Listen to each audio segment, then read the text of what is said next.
फैसले यूं ही नहीं लिए जाते सिक्के उछाल के, ये ऑप्शनल का मामला है, जरा संभाल के. नमस्कार मित्रो, welcome to the Gyanjyoti education. माझं नाव दिनेश नंदुरबार. आजच्या व्हिडिओची सुरुवात आपण एका महान कवीच्या एका छान अशा वक्तव्याने केलेली आहे. त्या वाक्यामध्ये मी माझ्या हिशोबाने काही बदल केलेत, पण ते बदल आजच्या व्हिडिओसाठी एक अत्यंत असे महत्त्वाचे बदल होते. एमपीएससी राज्यसेवा 2025 नुकतीच आता त्याची जाहिरात आलेली आणि 17 तारीख ही त्याची फॉर्म भरण्याची शेवटची मुदत आहे. आयोगाच्या मनात आलं तर ती ही डेट एक्सटेंड करू शकते, पण सध्या तुर्तास तरी 17 एप्रिल ही जी तारीख आहे, 17 एप्रिल 2025 ही फॉर्म भरण्याची शेवटची तारीख आहे. बरं, ह्या शेवटच्या दिवसांमध्ये माझ्यासमोर माझ्या खूप साऱ्या विद्यार्थ्यांनी खूप सारे प्रश्न मांडले फॉर्म भरत असताना त्यांना येणाऱ्या अडचणींबद्दल त्या ठिकाणी. पण आता शेवट जो आहे ना, माझ्यासमोर एकदम विचित्र प्रकारचे प्रश्न येत आहेत. ते प्रश्न ऑप्शनलशी जोडलेले आहेत. त्यामुळे मला असं वाटलं की ह्या मुद्द्यावर तुमच्याशी एक दोन शब्द बोलणं खूप गरजेचं आहे. तुम्हाला ह्या बाबतीत जागरूक करणं अत्यंत महत्त्वाचं आहे. तर तुम्हा सर्वांना माहिती असेल की एमपीएससीने ह्या वर्षापासून डिस्क्रिप्टिव्ह पॅटर्नची सुरुवात केलेली आहे. आता डिस्क्रिप्टिव्ह पॅटर्न मध्ये आपल्याला असं दिसतंय की आपल्याला एक ऑप्शनल सब्जेक्ट निवडायचा असतो, जो मेन्स मध्ये आपल्याला त्याचे 2 पेपर असणार आहेत. ज्यावेळेस तुम्ही एमपीएससीचं ऍप्लिकेशन करतायत त्यावेळेसच तुम्हाला तो ऑप्शनल सब्जेक्ट सिलेक्ट करायचा असतो. आणि आता हा जो ऑप्शनल तुम्ही इथं सिलेक्ट केलाय ना, तो तुम्हाला पूर्ण वर्षभर त्या ठिकाणी त्याचा अभ्यास करून त्याला फॉलो करायचं असते. माझ्यासमोर खूप सारे विद्यार्थी आता ही एक अडचण घेऊन आलेली त्यांची की सर, आम्ही फॉर्म भरत असताना न विचार करता एक ऑप्शनल सब्जेक्ट घेतला आणि आता आम्हाला तो ऑप्शनल सब्जेक्ट नाही घ्यायचा आहे, आम्हाला आमचा ऑप्शनल सब्जेक्ट बदलायचा आहे. तर आम्ही आता फॉर्म फिलअप केल्यानंतर त्याला भरू शकतोय का, त्याला आम्ही चेंज करू शकतोय का, असे खूप सारे प्रश्न विद्यार्थ्यांच्या मनामध्ये होते. तर त्यामुळे मला वाटलं की ह्या ऑप्शनल बद्दल हे जे मुलांच्या मनामध्ये काहीतरी कन्फ्युजन आणि एक जो गैरसमज निर्माण होतोय त्याच्याबद्दल आपण याच्यावर चर्चा केलेलं योग्य असेल. तर ही एक नोटिफिकेशन आहे जी यावर्षीला आलेली आहे. ठीक आहे, ह्या नोटिफिकेशन मध्ये मी तुम्हाला काही वाचून दाखवतो. याच्यामध्ये जो 9 क्रमांकाचा पॉइंट आहे, परीक्षेचे टप्पे. या परीक्षेच्या टप्प्यामध्ये हा जो 9.5 नंबरचा पॉइंट आहे, हा आपल्याला ह्यासाठी खूप अत्यंत महत्वाचा आहे. आता हा पॉइंट काय सांगतो मी तुम्हाला वाचून दाखवतो.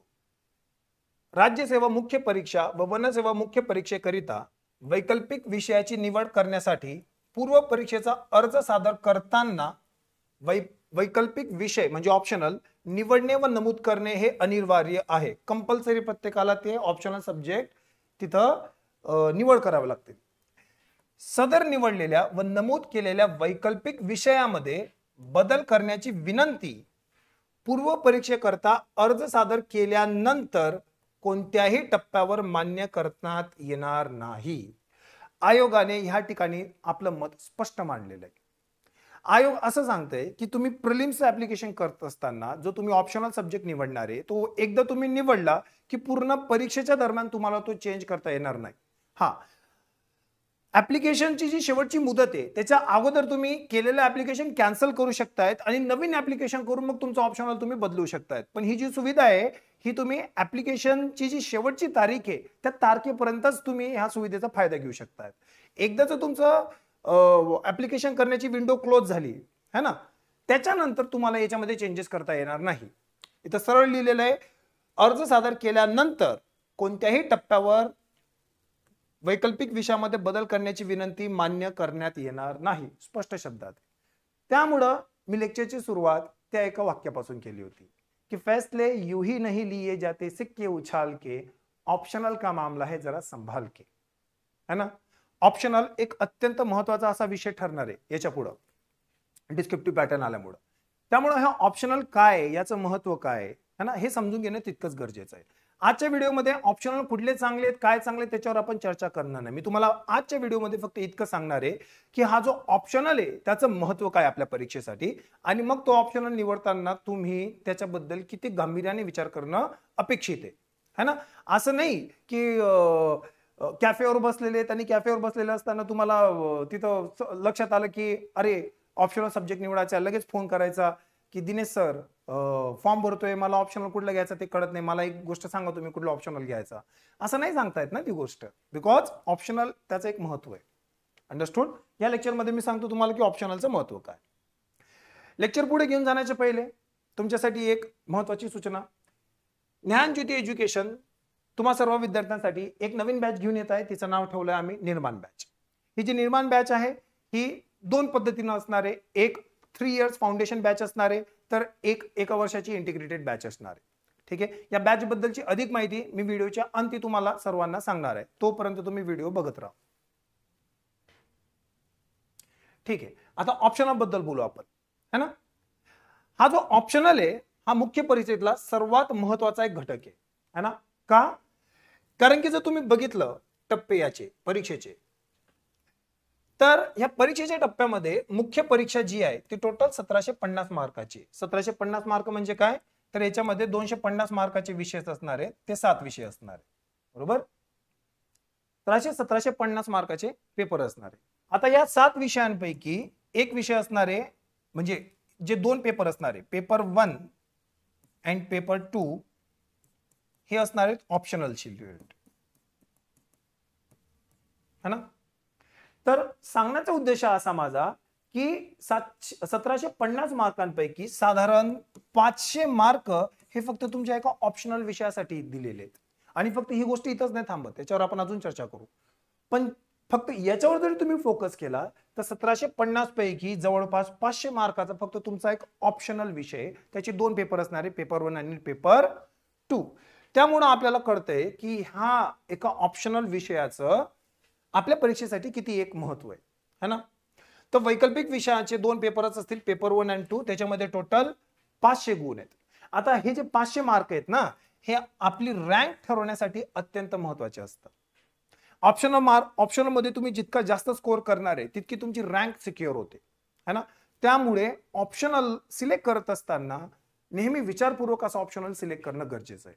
जर तुम्ही एका पर्टिक्युलर विषयामध्ये ग्रॅज्युएशन पोस्ट ग्रॅज्युएशन केलेलं असेल तर तो विषय जर तुम्ही निवडत असणार तर तुम्ही बाकी जनतेपेक्षा 2 पाऊल पुढे असणार आहे प्रिपरेशन मध्ये, है ना. तुमचा अभ्यास बाकी जनतेपेक्षा म्हणजे बाकी विद्यार्थ्यांपेक्षा थोडा चांगला असणार आहे. मग अशा वेळेस जर तुम्ही तो ऑप्शनल घेणार जो तुम्ही ग्रॅज्युएशन मध्ये कंप्लीट केलेला आहे तर तुम्हाला नेहमीच फायदा होणार त्या गोष्टीचा, है ना. बहुतेक मुलांचं ग्रॅज्युएशन अशा विषयामध्ये झालेलं असते की जे ऑप्शनल म्हणून तुम्हाला लिस्ट मध्ये दिसणार नाही. आता जी राज्य सेवा आयोग आहे, एमपीएससी आहे, हे आय थिंक 26-27 विषयांना ऑप्शनलच्या लिस्टमध्ये ठेवतंय. त्याच्यापैकी जर तुमचा एखाद विषय ग्रॅज्युएशन मध्ये नसेल तर मग तुम्हाला त्या 26-27 पैकी जे घ्यावं लागेल. मग तिथं पण निवडताना असा निवडायचा ज्याच्यामध्ये तुम्हाला वाचन करण्याची इच्छा असेल. खूप सारे क्रायटेरियाज आहे, ते क्रायटेरिया आज नाही डिस्कस करणार. बट तुमचा ऑप्शनल तुमच्यासाठी गेम चेंजर ठरू शकतोय. 500 मार्काचं त्याला डायरेक्ट वेटेज आहे. अंडरस्टूड.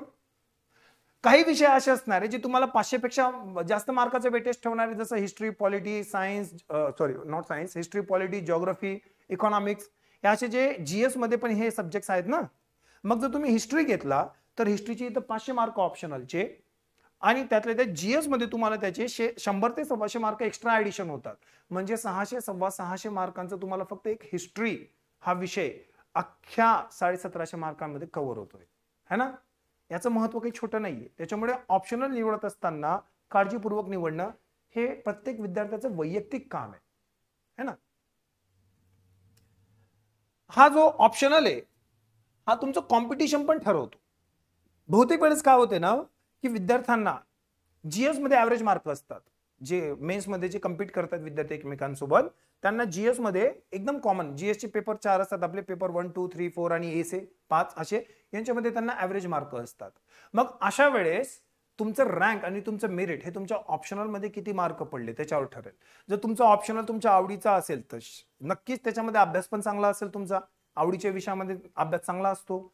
अशा वेळेस जर तुमच्याकडे 50-100 मार्काची लीड जरी असली ना तरी तुमची जी रँकिंग असते ना ती वर जाते त्या ठिकाणीला, है ना. मग तुमचं जे सर्व्हिस जी तुम्ही सिलेक्ट करणार आहे किंवा तुमचं जे रँक असणार आहे ते तुम्हाला टॉप क्लासची भेटणार आहे त्या ठिकाणी. तर ऑप्शनलचं हे एक महत्व आहे. याच्या पलीकडे हा जो ऑप्शनल आहे हा ऑप्शनल तुम्हाला इंटरव्ह्यू साठी पण तितकाच महत्वाचा असतो. इंटरव्ह्यू पॅनल जनरली काय करत असते की तुम्ही जो ऑप्शनल सिलेक्ट केलेला आहे त्या ऑप्शनलवर तुम्हाला काहीतरी प्रश्न विचारत असते, त्याला बॅकग्राऊंड म्हणून त्या ठिकाणीला. मग जर तुम्ही जो ऑप्शनल निवडताय जो तुमच्या पसंतीचा आहे त्या ठिकाणीला किंवा ज्याच्यावर तुमचा होल्ड चांगला आहे, है ना, मग अशा वेळेस इंटरव्ह्यू मध्ये पण तो ऑप्शनल तुम्हाला मदत करणार आहे. Sir no. तर हा ऑप्शनल तुम्हाला फक्त ऑप्शनलच्या पेपरमध्ये नाही तर जीएस मध्ये पण मदत करतोय. सोबत सोबत तो तुम्हाला इंटरव्ह्यू आणि एसे आणि जीएस मध्ये पण तो काय करतोय, पूर्णपणे मदत करतोय. ह्या ऑप्शनलशी जुळलेले शब्द सब्जेक्ट्स त्या ठिकाणी असतात आपल्यासमोर. त्याच्यामुळे हा ऑप्शनल तुम्ही नजरअंदाज करून अजिबात चालणार नाहीये. जे कुठले विद्यार्थी नवीन आहेत ह्या फील्डमध्ये, जे पहिल्यांदा एमपीएससी ह्या क्षेत्राकडे वळतायत, अशा विद्यार्थ्यांसाठी ही गोष्ट फार नवीन आहे आणि त्याच्यामुळे ते याच्याकडे गांभीर्याने बघत नाहीयेत.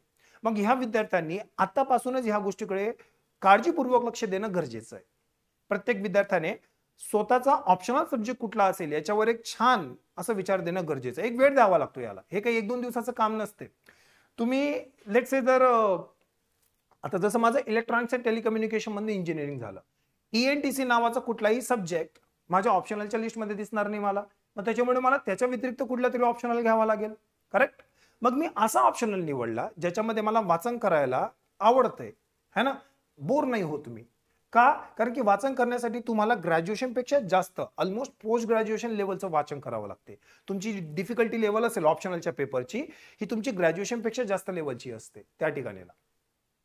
मग जर तुम्हाला त्या डिफिकल्टी लेवलला मॅच करायचंय प्रिपरेशन, तर तुमचं वाचन तितकं असलं पाहिजे, तितक्या मल्टिपल सोर्सेस मधनं तुमचं वाचन असलं पाहिजे आणि ते वाचन तेव्हाच घडणार आहे ज्यावेळेस त्या विषयावर तुमची आवड असेल. ऑप्शनल निवड असताना आपला इंटरेस्ट कशात आहे हे पण बघणं तितकंच गरजेचं आहे. जसं माझा इंटरेस्ट हिस्ट्रीमध्ये होता, मी हिस्ट्री ऑप्शनल घेतलाय त्या ठिकाणीला. अंडरस्टूड. तर मग प्रत्येकाने ऑप्शनल निवडत असताना अशा 2-3 गोष्टींची काळजी ठेवणं तितकंच गरजेचं आहे. मी ऑप्शनल कसा निवडावा आणि कुठल्या कुठल्या टेस्ट त्याच्यासाठी तुम्ही फॉलो करू शकता, त्याच्यावर एक सेपरेट व्हिडिओ बनवेल. या व्हिडिओमध्ये त्याच्यावर चर्चा करणार नाही कारण की व्हिडिओची लेंथ खूप जास्त होऊन जाईल त्याच्यामुळं. पण आता मी तुम्हाला इतकं सांगेल की ऑप्शनल बद्दल योग्य तो विचार करणं सुरू करा आणि घाईघाईमध्ये ऑप्शनलचा निर्णय घ्यायचा नाही. कारण की तुम्ही प्रिलिमचा फॉर्म भरताय त्यावेळेस जो ऑप्शनल घेतला तोच ऑप्शनल तुम्हाला संपूर्ण एक्झाम मध्ये फॉलो करायचा आहे ना. हा, तुम्ही पुढच्या वर्षीच्या जाहिरातीमध्ये नवीन ऑप्शनल घेऊ शकताय, वेगळा विषय घेऊ शकताय, पण तुम्ही एकदा का ऍप्लिकेशन फिल केलं की त्या ऍप्लिकेशनच्या म्हणजे त्या एक्झाम ड्युरेशन मध्ये तुम्ही तो तुमचा ऑप्शनल चेंज करू शकणार नाहीयेत. तो वारंवार तुम्हाला बदलण्याची संधी भेटणार नाहीये. तुम्ही नवीन नोटिफिकेशन मध्ये नवीन ऑप्शनल घेऊ शकताय, पण एक्झिस्टिंग नोटिफिकेशन मध्ये तुम्ही ऑप्शनल बदलू शकत नाही. प्रत्येक विद्यार्थ्याने याची काळजी घ्यावी आणि त्याच काळजीनं प्रत्येक विद्यार्थ्यांना स्वतःचा ऑप्शनल हा सिलेक्ट करावा. अंधाधुंदी ह्या ठिकाणीला कामं करायचे नाहीत. 2 मित्र काहीतरी सांगतात म्हणून अजिबात करायचं नाही. तुमची आवड कशात आहे, तुमचं ग्रॅज्युएशन कशात आहे, तुमचं लिखाण कशात चांगलं आहे, ह्या 2-3 गोष्टींचा विचार करूनच ऑप्शनल निवडावा. अंडरस्टूड. ठीक आहे. तर जसं मी तुम्हाला व्हिडिओच्या मध्ये सांगितलं होतं की ज्ञानज्योती एज्युकेशन तुम्हा सर्वांसाठी एक विशेष बॅच घेऊन आलेली निर्माण बॅच. आता ही जी निर्माण बॅच असणार आहे, ही निर्माण बॅच 3 इयर कोर्स मध्ये पण अवेलेबल असणार आहे आणि ही निर्माण बॅच 1 इयर मध्ये पण असणार आहे. 3 इयरची जी बॅच असणार आहे तिला आपण फाउंडेशन बॅच म्हणू. एक एक करून सांगतो तुम्हाला. ही जी फाउंडेशन बॅच आहे ही तुम्हाला 3 वर्षामध्ये संपूर्ण प्रिपरेशन करून देण्यासाठी बनवण्यात आलेली आहे. या फाउंडेशन बॅच मध्ये आपण बेसिक्स पासून तर ऍडव्हान्स पर्यंत संपूर्ण सिलेबस कंप्लीट करून घेतो. पार आपण एनसीईआरटी पासून ह्या ठिकाणी शिकवणं सुरू करतो तर आपले पार सिलेबस कंप्लीट होत नाही तोपर्यंत आपण शिकतो. यामध्ये प्रिलिम्स, मेन्स, इंटरव्ह्यू, त्याच्या अगोदर आपण बेसिक्स मध्ये सगळे एनसीईआरटी कव्हर करणे अशा पद्धतीने आपण या ठिकाणी कव्हरेज देत असतो, है ना. शिवाय या पलीकडे मॉक टेस्ट, 1-to-1 मेंटरशिप, है ना, हे आपले यूएसपी आहेत क्लासचे. तुम्हाला नोट्स भेटतील संपूर्ण कंप्लीट अशा नोट्स ज्या तुम्हाला परीक्षेच्या अभ्यासामध्ये एक अत्यंत महत्त्वाचे सोर्स म्हणून कामात येतील अशा नोट्स भेटणार आहे तुम्हाला त्या ठिकाणीला. तर अशी 3 इयर फाउंडेशन बॅच असणार. याशिवाय निर्माण बॅच इंटिग्रेटेड फॉर्म मध्ये पण असणार आहे. ही जी इंटिग्रेटेड बॅच असणार आहे या इंटिग्रेटेड बॅच मध्ये आपल्याला प्रिलिम्स, मेन्स, इंटरव्ह्यू या तिघांचं एक इंटिग्रेटेड गायडन्स भेटणार आहे.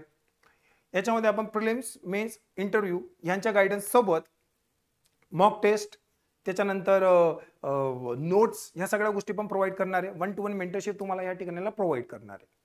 अधिक माहितीसाठी तुम्ही ह्या नंबरवर संपर्क करू शकता. हा नंबर मी तुमच्या एकदा सगळ्यांसाठी एकदा वाचून सांगतो. 788 799 2834. प्रत्येकाने हा नंबर लक्षात ठेवायचा. 788 799 2834. अजून एक नंबर या ठिकाणीला 99 75 80 61 27. 99 75 80 61 27. कुठल्याही नंबरवर तुम्ही संपर्क करा. तुम्हाला अधिक माहिती ह्या बॅच बद्दल संपूर्ण भेटून जाईल. धन्यवाद.